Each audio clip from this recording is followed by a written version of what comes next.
আসসালামু আলাইকুম। কেমন আছো? আশা করছি সকলেই ভালো আছো। আমিও কিন্তু বেশ ভালোই আছি। দীর্ঘদিন পর আজকে তোমাদের সঙ্গে আমার ক্লাস, তাই না? বহুদিন পরে তোমাদের ক্লাসে এসে কিন্তু আজকে আমি বেশ আনন্দিত। আমি কিন্তু সবসময় তোমাদের বাংলা ক্লাসই করাই, তাই না? আজকেও আমি তোমাদের বাংলা বিষয়েই ক্লাস নিব, কিন্তু বাংলা বিষয়ে আজকে আমি কি পড়াবো সেটাই হচ্ছে দেখার বিষয়। বাংলা ক্লাসে আমি যেটা তোমাদের আজকে পড়াবো সেটা হচ্ছে পদ্য, তোমাদেরই সিলেবাসের অন্তর্ভুক্ত এবং পাঠ্য বইয়ে আছে। সেটা হচ্ছে ২১-এর গান। আচ্ছা দেখো, ২১-এর গান একটি পদ্য। এটি কে লিখেছেন? আব্দুল গাফফার চৌধুরী। আব্দুল গাফফার চৌধুরী।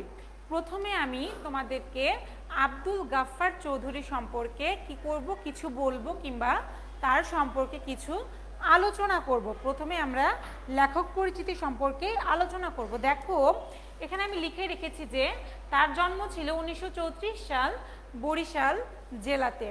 আব্দুল গাফফার চৌধুরী ছিলেন একজন কথাশিল্পী, গীতিকার, প্রাবন্ধিক, কলামিস্ট হিসেবে খ্যাতিমান একজন ব্যক্তি। ঢাকা বিশ্ববিদ্যালয় থেকে বাংলায় স্নাতকোত্তর ডিগ্রি অর্জন করে তিনি সাংবাদিকতা পেশা হিসেবে গ্রহণ করে নেন। সমাজ মনস্ক লেখক হিসেবে ভাষা আন্দোলন ১৯৫২ সালে এটা ও মুক্তিযুদ্ধ ১৯৭১ সালে চলাকালে বিশেষ ভূমিকা তিনি কি করেন, পালন করেন। তার রচিত উল্লেখযোগ্য শিশুতোষ গ্রন্থ হল ডানপিটে শওকত, আধার কুটির ছেলেটি ইত্যাদি। তিনি বাংলা একাডেমি পুরস্কার, ২১ পদক, ইউনেস্কো পুরস্কার, বঙ্গবন্ধু পুরস্কার সহ বিভিন্ন পদক ও পুরস্কারে ভূষিত হন। তিনি ১৯৩৪ খ্রিস্টাব্দে বরিশালে জন্মগ্রহণ করেন। প্রথমে আমি বলেছি তিনি ১৯৩৪ সালের বরিশাল জেলায় জন্মগ্রহণ করেন এবং বর্তমানে তিনি কি করছেন, প্রবাস জীবন অতিবাহিত করছেন, মানে তিনি দেশের বাইরে তার জীবন এখন অতিবাহিত করছেন। তো শিক্ষার্থীরা, যেহেতু আজকে আমরা ২১-এর গান মানে একটি পদ্য পড়ব, তো এই পদ্যর মূল কথা কি হতে পারে? মূল বিষয়টা হচ্ছে ভাষা আন্দোলনের প্রেক্ষাপট সম্পর্কে অবগত হওয়া। আমরা কি জানি, একটা বিষয়ের নামকরণ কিন্তু এমন হওয়া উচিত যে নামটা দেখলে আমরা অন্তত কিছুটা আয়ত্তে আনতে পারবো বা কিছুটা বুঝতে পারবো যে বিষয়টা কিসের ওপর। ঠিক তেমনি আমরা ২১-এর গান কথাটি শুনেই বা নামটি শুনেই কিন্তু আমরা বুঝতে পারছি যে আমাদের এই পদ্যটি কি সম্পর্কে। দেখো, আমি পুরো এখানে তোমাদের এই ২১-এ গান পদ্যটি কিন্তু ৩০ লাইনের পদ্য, কিন্তু আমি সবটা পড়বো না, আমি শুধু প্রথম ছন্দটা পড়বো তোমাদেরকে বোঝানোর জন্য যে আমার ভাইয়ের রক্তে রাঙানো ২১শে ফেব্রুয়ারি আমি কি ভুলিতে পারি, ছেলে হারা শত মায়ের অশ্রু গড়া এ ফেব্রুয়ারি আমি কি ভুলিতে পারি, আমার সোনার দেশের রক্তে রাঙানো ফেব্রুয়ারি আমি কি ভুলিতে পারি। তো শিক্ষার্থীরা দেখো, আমি যে এইটুকুনি পড়লাম, তোমরা কি বুঝতে পারছো? তোমরা কি আন্দাজ করতে পারছো যে কথাটি তোমরা আগে কখনো শুনেছো কি শুনোনি? হ্যাঁ, এটা কিন্তু আমাদের দেশের একটি কি অতি জনপ্রিয় একটি গান, যেটা আমরা আমাদের কি ভাষা দিবসে বা শহীদ দিবসে আমরা সচরাচর শুনে থাকি, তাই না? এই বিষয়ের উপরেই কিন্তু এই গানটি লেখা এবং এই গানটি কিন্তু আমাদের এখানে কি পদ্য হিসেবে পরিচিত হয়েছে। তো দেখো, ২১-এর গানে আব্দুল গাফফার চৌধুরী ১৯৫২ সালের ২১শে ফেব্রুয়ারিকে কেন্দ্র করে, ভাষা আন্দোলনকে কেন্দ্র করে কিন্তু বাঙালির আত্মত্যাগের বিষয়টি কি পুরোপুরি বাঙালি জাতির সামনে তুলে ধরেছে। তোমাদের সামনেও তিনি এটা তুলে ধরেছেন। বাঙালি এই দিনটিকে একটি রক্তাক্ত ইতিহাস হিসেবে জানেন। এই দিন বাঙালি তার ভাইদের হারিয়েছে। দেখো, এই গানে বা এই পদ্মে কিন্তু আমরা জানি যে ভাইদের আমরা একটি ছত্র পাবো বা একটি লাইন পাবো যেখানে ভাইদের হারানো হয়েছে, ভাইদেরকে আমরা হারিয়েছি, সেই শোক এখানে ব্যক্ত করা হয়েছে। দেখো, এই ফেব্রুয়ারিতে শত শত সন্তান হারানোর বেদনা কিন্তু আমাদের মায়েরা কি করেছে, বুকে সহ্য করতে হয়েছে তাদেরকে, যেটা নাকি যে সহ্য বেদনা তারা এখনো কি করতে পারেনি, তারা এখনো ভুলতে পারেনি। সেই শহীদদের রক্তে যে ফেব্রুয়ারি রাঙানো হয়েছে, কবিও কিন্তু সেটা ভুলতে পারেনি, আমরাও কিন্তু সেটা ভুলতে পারিনি, ভবিষ্যৎ প্রজন্মও কিন্তু সেটা ভুলতে পারবে না। এটা কি আমাদের দেশের একটা স্বর্ণাক্ষরে লেখা ইতিহাস, যে ইতিহাসটা না থাকলে হয়তো আমরা কি পেতাম না, আমাদের এই মাতৃভাষা বাংলাকে আমরা পেতাম না। দেখো, কবি কিন্তু এই দেশের মানুষকে শিশু হত্যার প্রতিবাদ বিক্ষোভে পৃথিবী কাঁপিয়ে তুলতে বলেছেন। তাদেরকে নাগিনী এবং কালবৈশাখী বলে তাদেরকে কি শক্তিমত্তাকে তুলে ধরেছেন। তাদের দাবি রুখে দিতে চেয়েছেন, তাদের উচিত জবাব দিতে হবে, এটাও কিন্তু তিনি বলেছেন এই কবিতাতে। দিন বদলের দিন তাদের আর রেহাই নেই, সেই শোষকরা আর কি পার পাবে না। খুন রাঙা ২১-এর ইতিহাস এমনই রায় দিয়েছে, প্রতিশোধ নিতে হবে। আর এই প্রতিশোধের মূল অনুপ্রেরণা কি? মূল অনুপ্রেরণা ছিল ২১শে ফেব্রুয়ারি। ২১শে ফেব্রুয়ারি মানে সেদিনও কিন্তু নীল আকাশে শীতের শেষে কি উঠেছিল? চাঁদ উঠেছিল। চাঁদ জোছনা ছড়িয়ে পৃথিবীকে স্নিগ্ধতায় ভরিয়ে দিয়েছিল।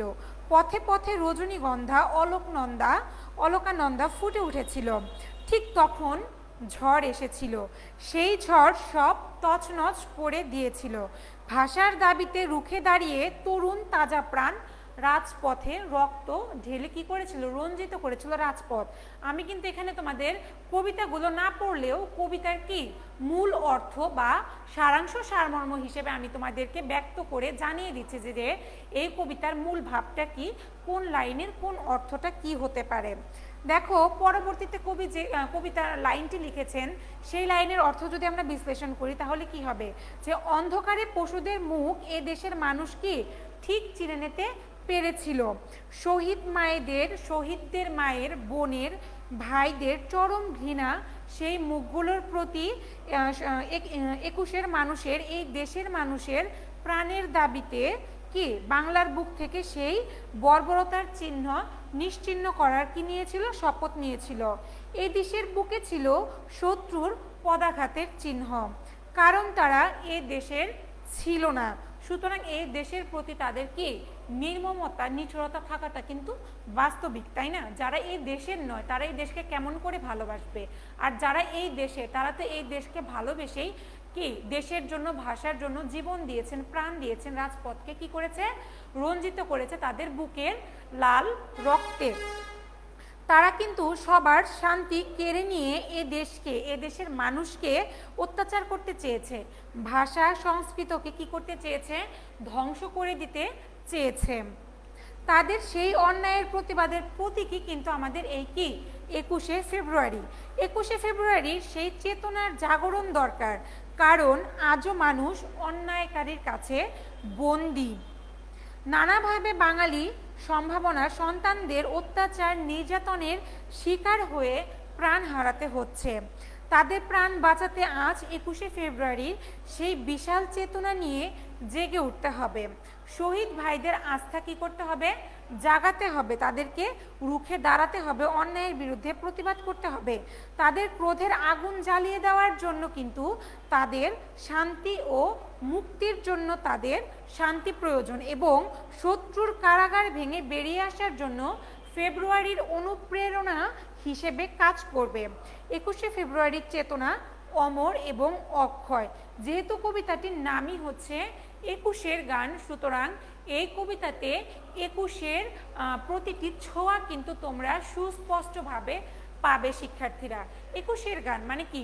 ২১শে ফেব্রুয়ারি ১৯৫২ সালের ২১শে ফেব্রুয়ারিতে বাংলাদেশের যে স্মরণীয় ইতিহাসটা, যে রক্তাক্ত ইতিহাসটা ছিল, সেটাই কিন্তু কবি তোমাদের সামনে এখানে কি করেছে? ২১-এর গান কবিতাতে কি পুঙ্খানুপুঙ্খভাবে, নিখুঁতভাবে তোমাদের সামনে তুলে ধরেছে, যাতে তোমরা কি এই দেশের ইতিহাস জানতে পারো, আমাদের মাতৃভাষা বাংলা হওয়ার ইতিহাস তোমরা জানতে পারো, বুঝতে পারো, এবং ভবিষ্যৎ প্রজন্মের কাছে তোমরা পৌঁছে দিতে পারো। অন্যায়ের বিরুদ্ধে যাতে তোমরা রুখে দাঁড়াতে পারো, সেই সাহস যেন তোমরা অর্জন করতে পারো। আমাদের কি অতীতের যারা ছিলেন ভাষা আন্দোলনকারী, ভাষার প্রতি যাদের শ্রদ্ধা ছিল, তাদের কাছ থেকে যেন তোমরা এগুলো শিখতে পারো, জানতে পারো, সেই জন্যই কিন্তু লেখক তোমাদের সামনে এগুলো কি করেছেন? পুঙ্খানুপুঙ্খভাবে তুলে ধরেছেন। দেখো, ভাষা আন্দোলনের মূল বিষয়টা কি ছিল, বা এই ২১-এর গানের মূল বিষয়গুলো কি ছিল? সেগুলো ছিল ভাষা আন্দোলনের প্রেক্ষাপট সম্পর্কে অবগত হওয়া।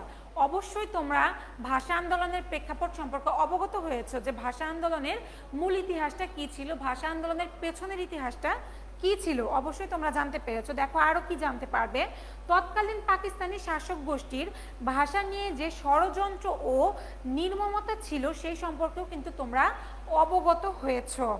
মাতৃভাষা বাংলাকে ভালোবেসে ভাষা শহীদদের প্রতি কৃতজ্ঞতা প্রকাশেও তোমরা কি হয়েছো, অনুপ্রাণিত হয়েছো এবং অনুপ্রাণিত ভবিষ্যতেও হবে।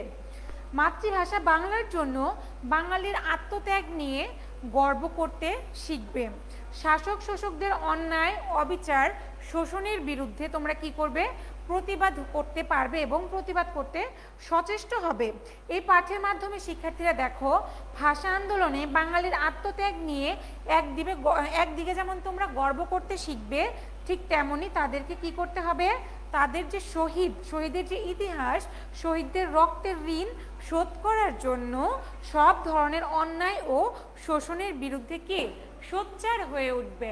তো প্রিয় শিক্ষার্থী, যেহেতু দীর্ঘদিন পরে তোমাদের সঙ্গে আমার এই বাংলা ক্লাস পড়ালাম হচ্ছে পদ্ম 21-এর গান, যতটুকু সম্ভব তোমাদেরকে আমি বোঝানোর চেষ্টা করেছি।